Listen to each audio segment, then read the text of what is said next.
Oh, we've got a combination of all the good offseason stories for the 49ers coming together today. Deebo Samuel holding out of OTAs, George Kittle speaking on his teammate, young quarterback Trey Lance, and Jimmy G. We almost forgot about him. What's going on there?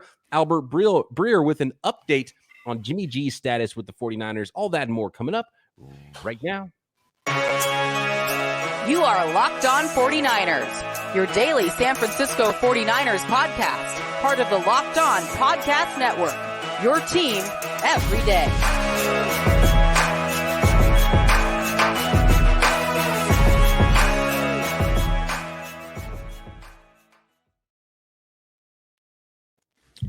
Welcome to Locked On 49ers. Brian Peacock and Eric Crocker with you at BD Peacock, at Eric_Crocker on Twitter. Thanks for making Locked On 49ers your first listen every day here on the Locked On Podcast Network.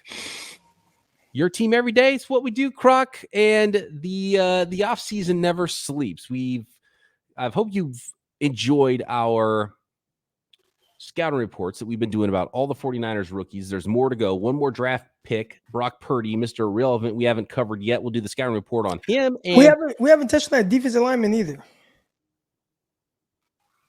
Oh, Kalia Davis, you're right. Yeah, okay. We got two.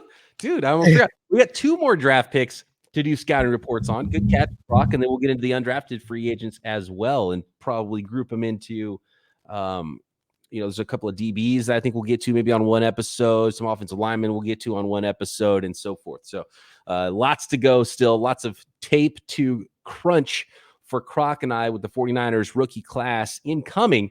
But we're going back to the staples today because we've got a little bit of nuggets on Deebo, a little nugget on Trey, a little nugget on Jimmy G, and those have been sort of the rotating storylines all offseason long. And today we got a little bit on all of them. I want to start with Deebo Samuel, who was seen at and Dallas Mavericks playoff game. And I believe Draymond Green either gave him a full jersey or a portion of a jersey.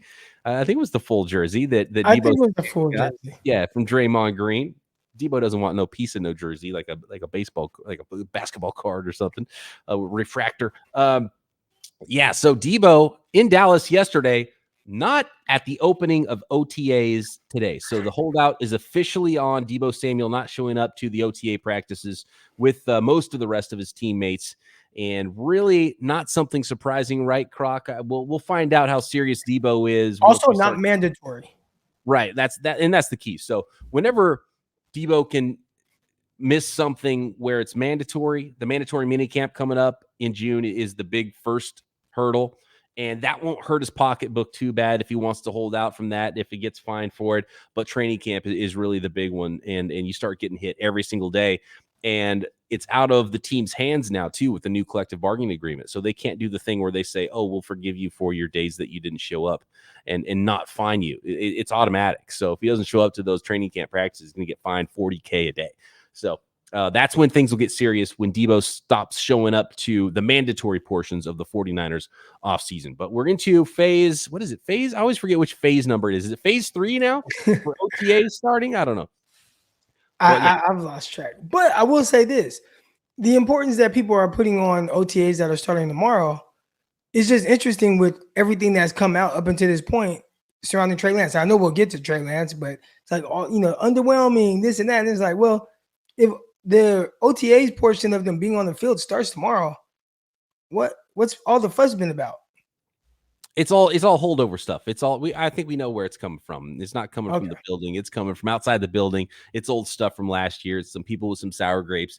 And we'll find out. We don't know what Trey Lance is going to be, but nobody does in 2022 because he hasn't hit the field yet. And that starts now with OTAs as they get ready for the 2022 season and start preparing for training camp. So we got OTAs and we got mandatory mini camps, and then we've got training camp getting going in late July. So we'll actually get some, and the media is going to be available at OTAs Tuesday. So we'll have some actual media reports on what things do look like there. And I'm sure Trey Lance will be a big part of those reports. And we'll cover that with Wink on Wednesday, I'm sure.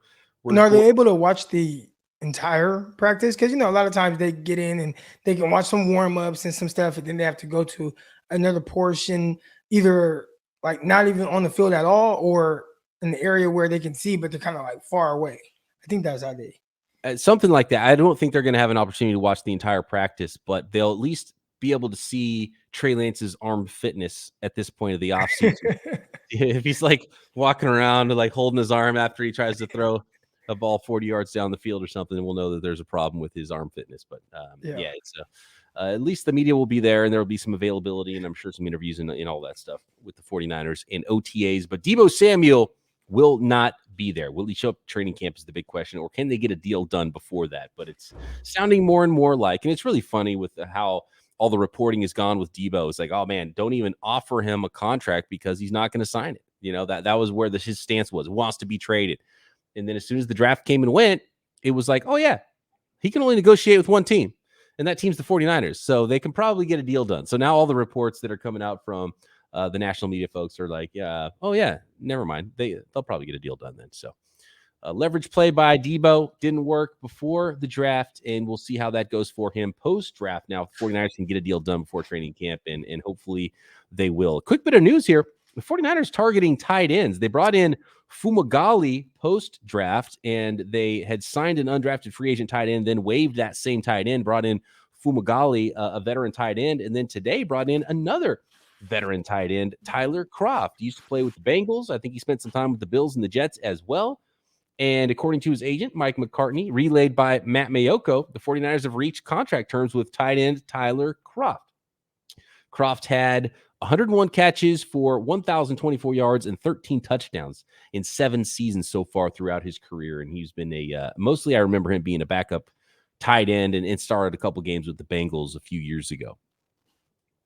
But, competition, right? Competition across the roster. And it sounds like backup tight end is somewhere where they wanted to get a little stronger this year.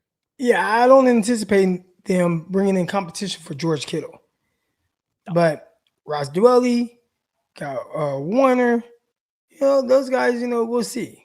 And obviously, I mean, when you see a signing this late into the offseason, when I say this late, I mean, even start of OTAs, that's still fairly late.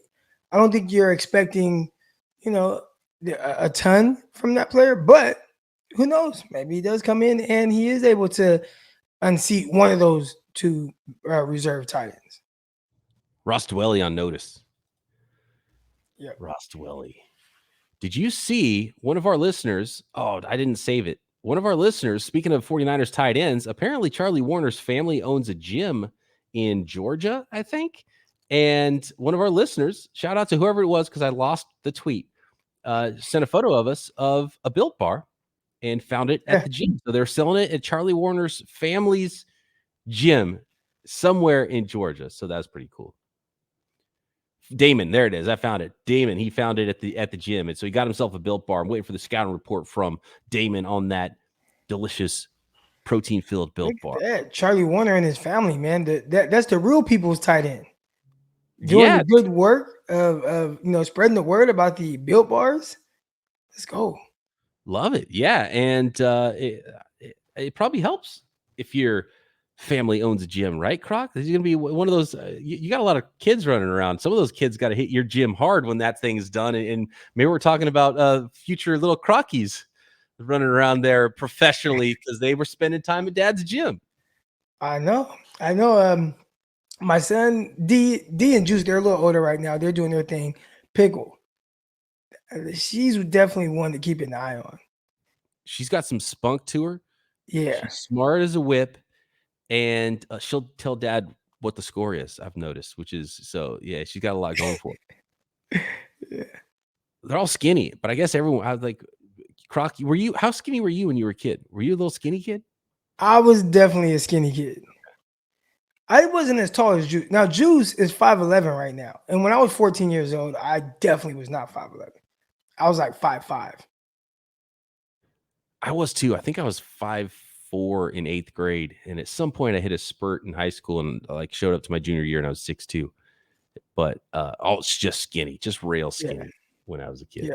My junior year, that was my spurt. From like kind of, that second semester of sophomore year to the time like I was actually a junior, or like that summer, I was 6'1". I went from like 5'7" to like 6'1" or something like that. Was there a certain point when you really started hitting weights? Was it high school? Was it college? Was it not until you got like arena league style? Because I've seen some photos of you recently from your days in the arena league, and you were pretty lean then too. But you had some you weren't skinny necessarily, but I can tell you've hit weights harder. I'm not saying you've gained weight, Croc. I'm saying you hit weights harder recently. I could tell, but you were pretty dang lean back in the day.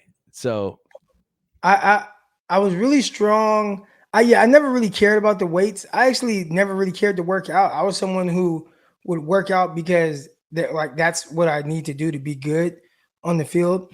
So whatever was required of lifting weights, I would do it, and I would lift hard. So like in college, I mean I put up 225 like 14 times or something like that, going into my senior year, so I would hit the weights pretty hard, but it wasn't probably until like recently where I actually like enjoy working out and like held myself accountable. Now I was strong at different points because I would train hard. I'm getting ready for the Jets. I was working out 3 times a day. I would do my morning lift, and then around noon I would do my on-field DB drill stuff, and then later at night I would do some cardio stuff. So I mean I went there. I reported in at shade under 6'2". I was around 198 pounds, and I was like 7% body fat. Like I was pretty strong. And I had some teammates that are like 3% body fat. And I'm like, dude, are you about to die? Like I don't think you're supposed to be below 4. My guy Thomas Mayo had like him and Joe Collins. Joe Collins was like 4% body fat. Because we'd see what you get this cute cool eggshell thing, and it measures your body fat and all this stuff. Those dudes were like, at first I was like 9 or 10, and I got down from there. I mean, those dudes were like 3-4% body fat. I'm like, I don't even know if that's safe, but I mean, they were good. Yeah, that is unsafe. I think you're in the right spot there with your 7%, Croc. Yeah. All right. We've got to move on to some other storylines here. George Kittle talking about his quarterback, both of his quarterbacks actually in Trey Lance and Jimmy G, but it was really key what he was talking about with Trey Lance and his next step and his evolution as an NFL quarterback. And then Albert Breer spoke on where the 49ers are at with Jimmy Garoppolo. That is coming up. But first, how about Rock Auto? With the ever-increasing numbers of makes and models, pretty much impossible for you to find all the parts you need at your local chain store. How could they, right? You can't go into this little store and they have everything you need for your car. But at rockauto.com, it's like having an auto parts store in your pocket, right? We're all walking around with computers in our pockets. Why worry about this local chain store that is upselling you 50%, 100% on these parts when you can find everything you need for literally every vehicle? An amazing selection and inventory at rockauto.com in your pocket. For example, a Honda Odyssey fuel pump that costs $353 from your local chain store, but at rockauto.com, that same part is about almost $150 cheaper, $216 for the same part at rockauto.com, a family-owned business serving do-it-yourselfers for over 20 years. Rock Auto prices are always reliably low for every customer, do-it-yourselfers and professionals alike. They have every kind of part you need, big parts and small parts, no matter what you're comfortable doing with your car. Make sure you keep it on the road. Make sure you keep your windshields clean. Make sure you keep your carpet clean, and you can replace it with new carpet if you need from rockauto.com. So get over to rockauto.com right now. See all the parts available for your car or truck. Right, Locked On in the How Did You Hear About Us box, so they know we sent you. Amazing selection, reliably low prices, all the parts your car will ever need at rockauto.com. Thanks again, everybody, for making Locked On 49ers your first listen. For your next listen, check out the Locked On Sports Today podcast, the biggest stories of the day, plus instant reactions, big game recaps, and the take of the day. For example, the take of the day might be something about how trash the Lakers are and how amazing the Warriors are on their run to yet another world championship. Available on the Odyssey app, YouTube, or wherever you get your podcasts. One of the things, so it was funny seeing Deebo on the broadcast, right? Knowing that OTA is going to start today, and kind of knew he wasn't going to take a flight from Dallas to Santa Clara and San Jose to Santa Clara and be at OTAs for the 49ers. but why is he spending so much time in Dallas? And he liked that one tweet, remember, about putting him, there was someone that did an edit with him in a Cowboys uniform or something like that. I don't like this Dallas stuff with Deebo. He needs to come to Oracle, or not Oracle, Chase Center now and catch the Warriors, although I don't think that series is getting back to Chase Center. Dallas might just have, a good vibe. And, I've seen him out there kind of with C. Lamb. I will say this. There was a person standing next to him in that photo with Draymond Green. Nobody talked about who that person was, but that's Mo Wells. All right, so Mo Wells, he's a speed coach for. He does a lot of training for the I Am Athlete, but not I Am Athlete podcast. What's the gym called? Brandon Marshall has a huge gym, and now he's creating like franchises of them. They look magnificent. Well, Mo Wells is like head of like the speed and conditioning type stuff. Like he's like a legit speed guy. That's who was standing next to Deebo Samuel. So maybe he's in Dallas working with Mo Wells. I thought it was Smokey. Yeah. From Friday? From Friday, yeah. Deebo and Smokey, right?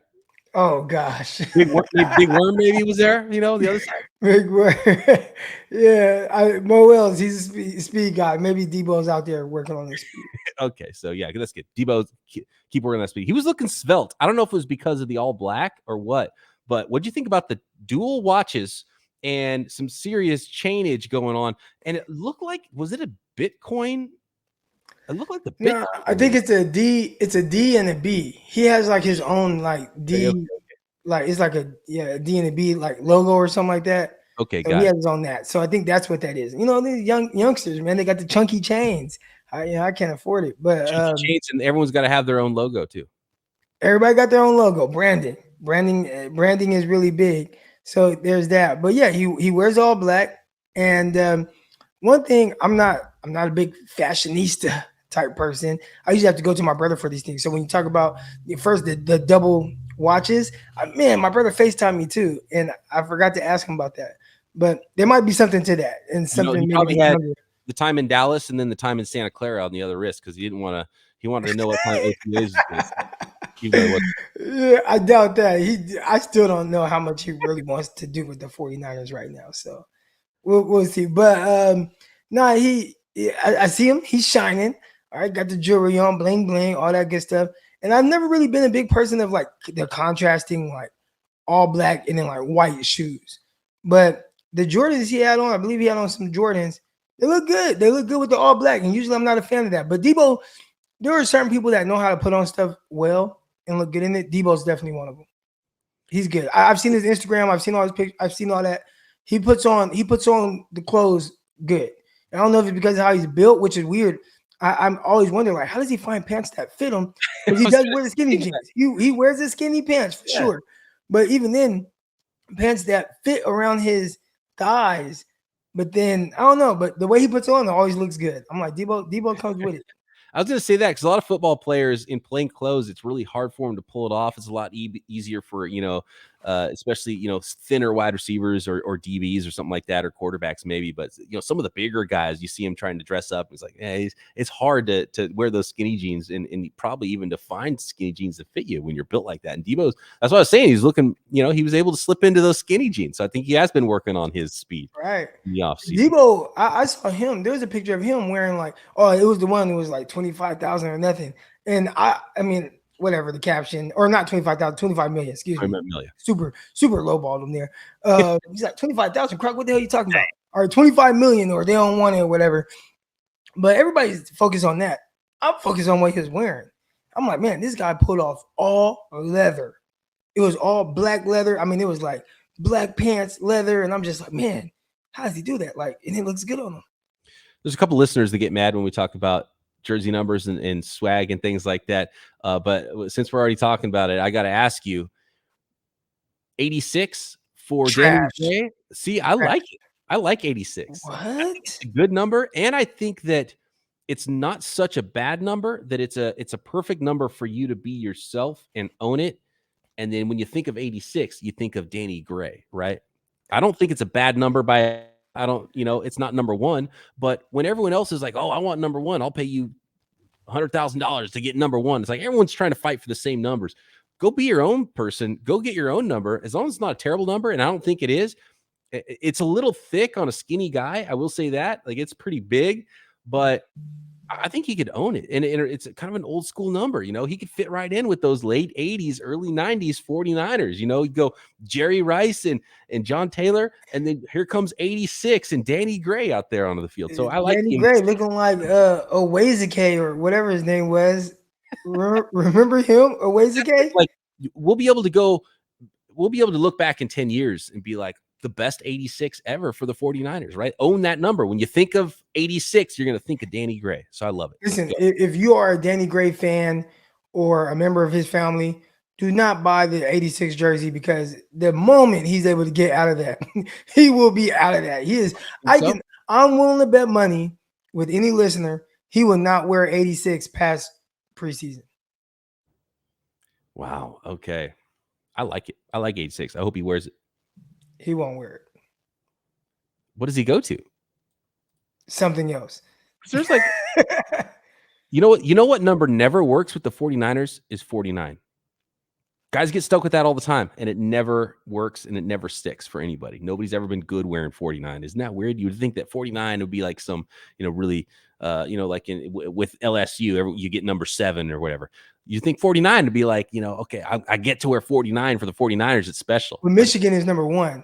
Like, yeah, Michigan, at least on offense, or at least it used to be. That used to be Michigan's thing. If you were number 1 on offense, remember there was like Braylon Edwards. There was some other guys too where, if you get that number 1 jersey, David Terrell, back in the day, I don't know, some of y'all OGs might remember David Terrell. Yeah, got back to the Bears, didn't do anything, but when you get to put that number 1 on, like, that was a big deal. And the 49ers number 49 is just hella ugly. So who wants to wear that? It's a weird position too, because what position you play for 49? Maybe be a box safety, or maybe be a fullback, or a tight end. But it doesn't really work great for any of those positions. It's just, I like the LSU tradition. Number 7, I like that. Notre Dame has number 3, right? I think it's the same type of deal. I don't know. Rick Meyer, Joe Montana. He was number 3, wasn't he? I got to check that. I'm pretty sure Joe Montana wore that number 3. I think that's a big one, man. But okay, we didn't get to the Albert Breer and Deebo Samuel. We'll get to that next. We'll get to that next. Yeah, Albert Breer talking about the plan with Jimmy Garoppolo. Yeah, okay. Joe Montana was number 3. I was right, at Notre Dame. It's a big one. And George Kittle's comments on young Trey Lance next.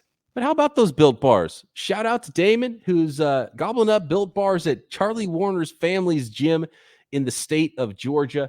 And I think he had the raspberry flavor, which is a good choice. I love some of those classic flavors, raspberry and cookies and cream and salted caramel, and peanut butter is my number 1 of Built Bars. But the puffs are pretty amazing. Protein infused marshmallows. And how about the newest brownie batter puff at built.com? It's a new creation that is one of the best ever, that I know folks in the Locked On DMs privately have always battled on which is the best Built Bar flavor. And I think brownie batter might be leading right now, and everyone seems to love it. Protein bars to a whole new level, and they are available right now on built.com. Have you ever tried the Built Bar Puffs? Well, if you're not, you don't know what you are missing. Puffs are a chocolate-covered marshmallow protein bar, delicious flavored marshmallow covered in 100% real chocolate. Only 140 calories and 17 grams of protein with the brownie batter puff, and it's only available for a limited time, so you're going to have to move quickly. If you're not sure what flavor of Built Bars you want, then you can get a mixed box of Built Bars as well. So go to built.com right now, use promo code LOCKED15, and you can get 15% off your order. Again, use our promo code LOCKED15 to get 15% off at built.com. According to Albert Breer in his Monday Morning Quarterback article, the 49ers have, quote, had an open line of communication with Jimmy Garoppolo's camp and are still planning to trade him. I love it. They're going, Jimmy G is on the block waiting for that phone call. And look, it never made any sense. And I know people want immediacy and want closure with this whole thing. It never made any sense for the 49ers to cut him any of this time until he's fully healthy, doesn't have that injury guarantee anymore. If they can't get a trade offer, then they can cut him. But they still have an opportunity to maybe get something in trade. So once Jimmy starts throwing, maybe we'll see if something happens here. And we're into June almost, and June is when he's supposed to start throwing. So when he's cleared, June, July, maybe we can see some movement. And maybe Jimmy Garoppolo will get traded before training camp starts. We'll see. Again, I still take their word for it when they said that they don't want to release him, and for their reasons why. And I truly understand that. I think for any other reasons, you would have to let him go. In the moment somebody comes along that needs a quarterback, I'm pretty sure they're hoping. I mean, obviously you don't wish injury on anyone, but they are hoping that an injury happens to where they are able to get rid of Jimmy Garoppolo. So I'm not surprised he's still on the roster. I'm also not surprised that they're trying to trade him. Yeah, it's gonna be fun to see if they can actually get something for him, but it's kind of just where the 49ers have to be. But the communication part is key. So I wonder where they got that information. Was it from the agent, Don Yee, or was it from the 49ers somewhere? Because there's been a lot of talk that, and we've hashed this out about Jimmy Garoppolo, and if it, he wants to get cut or whatever. Like, I don't think Jimmy wants to get cut. I don't think it helps him.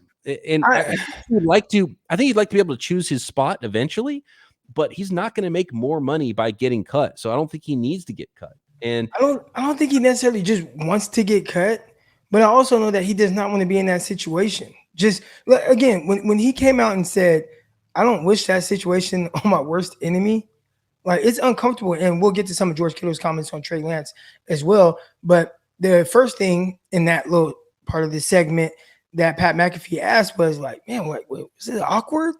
He was like, oh man, I mean, Jimmy handled it very professionally, and he put Trey Lance under his wings, and he was, led him and taught him everything, or whatever, right? And all those things, cool. That's good for Trey Lance.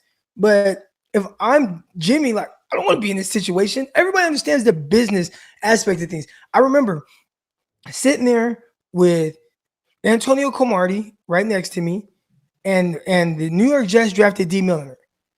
And I remember Antonio Cromartie was like, well, this is going to be my last year here. Like, he just knew, like, the business aspect of it. He understood what it was. Now, he wasn't going to be asked about D. Milliner every day like Jimmy Garoppolo is and everyone else. But just try, just truly understanding, like, this is my cap hit, and what the cap is, and a younger player that they're bringing in, and kind of understanding the dynamics of that. And Jimmy Garoppolo understood the dynamics of the 49ers drafting Trey Lance. And it was weird. It was awkward. So I do think that there is this, money, right? From a money standpoint, he doesn't want to get released. But what if he doesn't care about the money?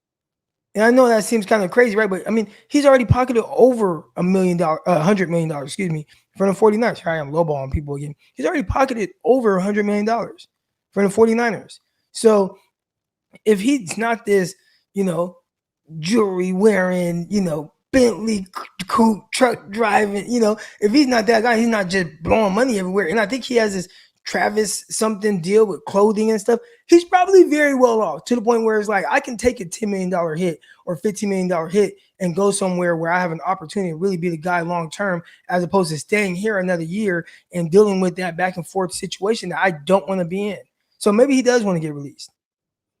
I don't know. It's easy to say that the money part's not a big deal until you want a second watch. And then you need that bank account to be full. Have you seen Jimmy? Do you see what he wears? No, again, I don't know. I don't want to. I'm not counting this part, but certain people, they just end up staying rich. I think he's that person. Like, he's always going to be rich. Yeah. I don't think money's ever going to be an issue for him. He took a lot from Tom Brady early in his career. One of them was how to be a pro. Hold on. That's different. And another one was how to who's like the richest model in the world. So you can't. You can't compare that, but just in the sense of, like, if I'm good on money, and I say good, I mean, again, he has made over $100 million from the 49ers in just a few years. He is probably set to the point where if he has to take a $15 million, $10 million hit or whatever because he gets released, but he goes to a place that gives him an opportunity to play, and it seems like he's like a competitor, and he's a great leader and all those things, the money might not sway him. He might just be like, dude, like, I'm good. Just let me go. $10 million, like not saying that that's a little bit of money, but it might not be enough to where he wants to stay in that crappy situation for him. Crappy for him. So Tom Brady and Giselle got married in February of 2009, which means Tom Brady was, was he 31 years old? Probably roughly that. Jimmy's not 30 yet, so I don't know if he's got eyes on the prize yet. So maybe he's found himself. It's also cheaper when you don't have a wife or something. Right. That's why. So he's waiting. Right. So he stayed single. Smart guy. He's trying to save some of that money until he finds the right woman that potentially makes more than he does. Even so, there you go. See, smart. He learned something from Tom Brady. George Kittle said about Trey Lance on the Pat McAfee show that, quote, once Trey Lance gets a lot of reps, just watch out because some of the things I've seen him do in practice mind boggles me. He didn't say that, okay, this kid's pretty talented. He said, look out, mind boggling some of the things he's seen in practice from Trey Lance. So I made note of that. And I wanted to ask you a question. And we've asked certain questions about the whole Trey Lance situation, right? Like, what does it mean to be ready? Right. And essentially, I think what he's saying here, kind of reading between the lines, is he's not quite there yet in the sense of, being able to like he's not going to step on the field and beat Josh Allen. Right. And I don't think anybody's expecting that, but he just that's not where he's at right now. But he said when he gets more reps. So I just want to ask you, what do you think that means? Because we hear that a lot. Trey Lance needs reps. I know I've said it a bunch, and I have my idea of what it means in my head. But what do you think it means? Yeah, he needs to play football. I mean, you go back to Bill Parcells, his 10 commandments or whatever it was for what he's looking for in a quarterback, right? And it was like 3 years starting in college, graduating. It was all these things. And Trey Lance didn't hit any of them except for being a 60% passer or whatever it was. And like some of this is old because everybody completes 60% of passes now in college. It didn't used to be that way. But and rarely do quarterbacks hit those 10 commandments anymore because they all come out so early at the first possible time. But he played 1 year at FCS. Like, it's crazy. We've talked about it before. Nobody has ever been drafted with that resume, ever. Let alone first round, let alone trading 3 picks to get him in top 3. Never has a quarterback played 1 season of FCS, and that 1 season wasn't even the year before he got drafted.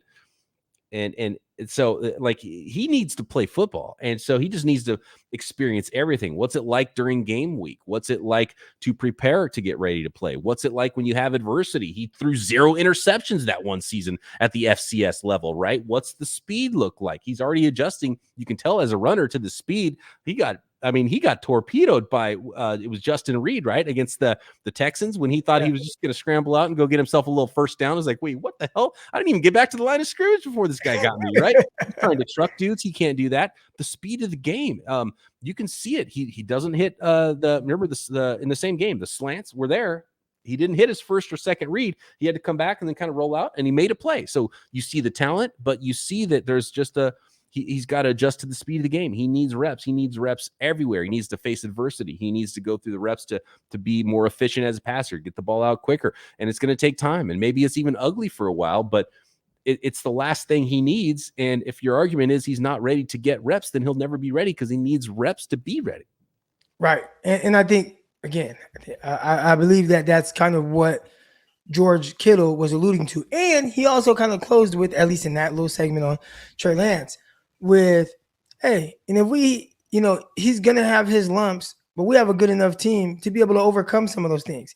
And if they have to take a little bit off of his plate and run more, which, I mean, they had to do the same thing for Jimmy Garoppolo in his 8th year, right, or 9th year, whatever year it was, when everybody was like, oh, the 49ers, they found their identity. And I'm like, wait, to run the ball 40 times a game? Like, that's the identity on the 3-game win streak, right? So, I mean, like, it wouldn't be something like super out of the ordinary, but, to be able to lean on something and take some off of a young kid's plate, as opposed to, let's say, Justin Herbert, who's doing an amazing job throwing, right? I mean, his trajectory is like through the roof where he's headed in his quarterback stardom, but it's not necessarily like resulting in wins. So, and not because of him, it's just the situation. Like, he's asked to do a certain thing. And a lot of times, if you're asked to play that style or that brand of football, you're not going to win a whole lot of games. And the Chargers, who have a good team and good roster, they missed the playoffs last year. Now, I think their head coach has something to do with that, calling those stupid fourth down plays. Yeah. I mean, fourth and 5 in your own territory is like, go for it. Like, dude, it's the third quarter. What are you doing? So he did a lot of stupid stuff. But anyways, Trey Lance, in the sense of, like, he just needs reps. I just think he just needs, like, the game has to slow down. Just throwing the ball, just throwing. You look at Herbert, Chris Sims, he ranked his starting quarterbacks or whatever. One of the things he talked about with Trey Lance was, like, he's fighting to be 50% or like above passer. Like, he's like, it's a struggle, like, to get there. And I get what he's saying from the sense of, like, it's just everything isn't like 100% natural for him yet. Just throwing the football, which he is a quarterback, and he threw the ball well at North Dakota State. But even then, what they asked of him wasn't quite the same, or at least, how he was going to have to win at that level as a thrower is a little bit different at the NFL level. So again, just a lot of the throws, and again, you're going to go through some of these lumps, things like that. But I don't think that means you're going to lose games. So I'm curious to just see, what it looks like with them trying to get by.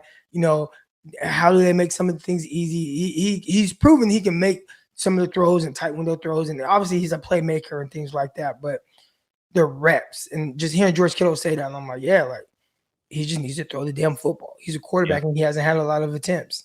And that starts in practice, OTAs. He needs all these reps, and so that's where Jimmy Garoppolo can't come in and compete with him in camp, because he needs as much as possible. And that's a thing right there, right? Where it's like, this guy, we're saying, oh, he needs reps, he needs starting reps, like, he needs, because the talent is through the roof.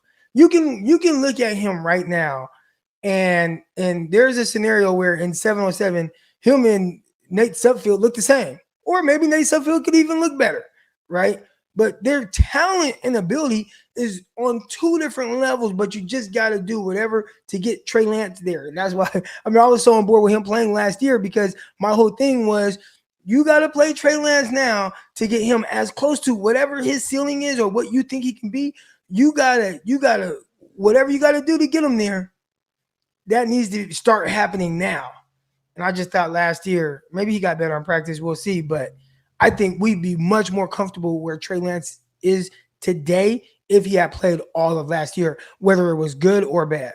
Yeah, and you've seen all these running backs and offensive linemen they're drafting, and clearly they're going to run the ball to try to protect their young quarterback, but they needed to play defense and run the ball for Jimmy Garoppolo to win games too. So, there's obviously some high end there, and maybe we won't see it right away. Maybe it'll take a little bit of time, but there's clearly talent there, and George Kittle talks about it and is giving him high praise on what he could possibly be. And, Trey Lance is going to go to tight end university in Nashville with George Kittle and a bunch of NFL tight ends and be throwing balls there. So that'll be a cool experience for him. Last thing really quick on Trey Lance.